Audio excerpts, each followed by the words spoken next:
কেন শেখ হাসিনার চরিত্রে অভিনয় করেননি অপু বিশ্বাস?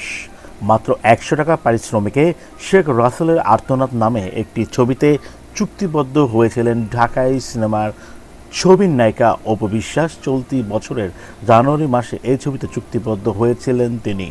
ছবিতে বাংলাদেশের সাবেক প্রধানমন্ত্রী শেখ হাসিনার চরিত্রে অভিনয় করার কথা ছিল অপু বিশ্বাসের। তবে দেশের পরবর্তীতেও পটভূমিতে অপু দাবি করেছেন অনেক আগেই ছবিটি থেকে সরে এসেছেন।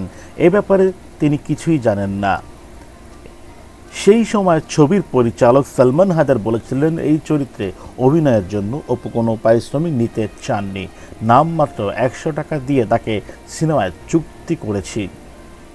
অপু বিশ্বাস তখন বলেছিলেন সিনেমাটির গল্প শুনে এক বাক্যে রাজি হয়ে যাই, ঐতিহাসিক এই সিনেমার অংশ হতে পেরে ভালো লাগছে, আশা করছি কাজটি দারুণ হবে, শুটিংয়ের জন্য প্রস্তুতি নিচ্ছি।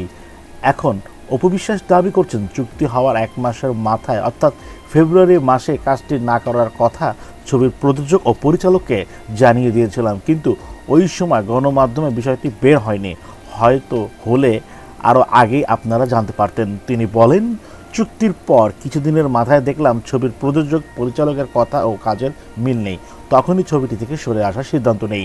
সত্যি কথা, কাজটি নিয়ে তাদের কমিটমেন্ট ঠিক ছিল না।